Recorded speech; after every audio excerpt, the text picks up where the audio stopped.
پھر رابطہ کیا آپ نے؟ جی، صدر مملکت کے کردار کے حوالے سے پاکستان تحریک انصاف کو شدید خدشات ہیں، اور ان کو لیٹر جو ہیں میں نے لکھا ہوا ہے۔ بہت سارے جو ہیں پاکستان کے عوام کے حقوق کے منافی قوانین اس وقت بنائے گئے جب صدر صاحب جو تھے وہ حج کی ادائیگی کے لیے چلے گئے تھے، اور جس میں یہ نواز شریف کو جو واپس لائے ہیں، یعنی واپس لانے کا جو راستہ سیکشن 232 الیکشن ایکٹ 2017 میں جو ترمیم کی گئی اور 62F اور 63 جس میں ڈسکوالیفیکیشن ہیں جو وہاں پہ آئین میں متعین نہیں ہے، انہوں نے اس سبارڈینیٹ لا کے ذریعے امینڈمنٹ کرتے ہوئے تمام ڈسکوالیفیکیشن کی تشریح 5 سال تک محدود کر دی ہے۔ تو یہ قانون بھی علوی صاحب کے وہاں حج پہ جانے کی وجہ سے ان کو موقع ملا، انہوں نے بنوا لیا۔ اسی طرح خان صاحب کے خلاف نیب لا کے جتنی بھی ہارش امینڈمنٹس لائی گئی وہ بھی اسی وقت جو ہیں وہی ٹائم اویل کیا گیا۔ یہ راستہ جو ہے دیا گیا پی ڈی ایم کو یا جن لوگوں نے یہ قوانین بنوائے، تو لہذا اب شاید کوئی ہماری خاص کوئی توقع اب علوی صاحب سے نہیں رہی ہے۔ عمران خان صاحب نے آپ سے اس حوالے سے بات کی تھی؟ جی بات کی تھی، اور الفاظ تھے ان کے جو آپ نے بھی کہے، میرا خیال ہے اس سے بھی سخت ہے، اور اس کی سزا قوم کے ایک ایسی لیڈر کو دینا جس کا کوئی قصور نہیں ہے۔ یہ سارے ڈرامے ہیں، یہ سیاسی کیسز ہیں، سائفر ہیں یا توشہ خانہ ہیں یا 9 مئی کے واقعات ہیں کہ جی آپ اندر تھے لیکن آپ کی مشاورت تھی۔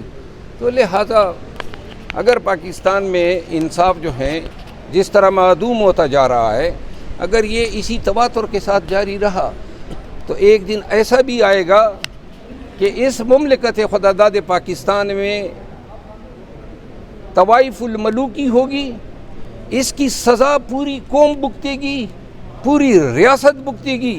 خدا را اس ملک سے رہے بچے کچے انصاف کو فارغ نہ کریں۔ اگر یہ انصاف یہاں سے معدوم ہو گیا، آپ یقین کریں کہ اس معاشرے میں الوؤں کا بسیرا ہوگا۔ اس سرزمین پہ کوئی جو ہے رول آف لا کے ساتھ یا امن کے ساتھ جینے والا جینے کے قابل نہیں رہے کہ جی آج اگر آپ منگل تک نہیں لگاتے ہیں، منگل کو تو وہ ٹرائل میں بیٹھا ہوا ہے ہتھوڑا لے کے کہ میں نے یوں فرد جرم پہ ٹھاک مارنی ہے، تو لہٰذا وہ فرد جرم جو ہے بنانے پہ تلا ہوا ہے۔ تو ہمارا right of access to justice کہاں گیا؟ یعنی ہم آرڈر پہ اپیل کے بھی قابل نہیں رہے ہیں، اپیل کی ہماری سنوائی نہیں ہے۔ اب میں نے ابھی سنا ہے کہ وہ کل کے لیے وہ کیس لگا رہے ہیں۔ اگر کل کے لیے آپ لگا لیتے ہیں تو وہ 9 بجے تو وہ بیٹا ہوتا ہے، ہم سے پہلے پہنچا ہوتا ہے۔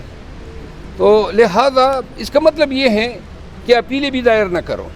بات یہ ہے نظام انصاف آپ سب دیکھ رہے ہیں کہ اس کا کیا حشر ہو چکا ہے، لیکن جو سب سے اہم بات ہے وہ یہ ہے کہ خان صاحب چلا کے کہہ رہے ہیں کہ جی صرف ایک جج صاحب میرے کیسز نہ سنے، تو کیوں سن رہے ہیں؟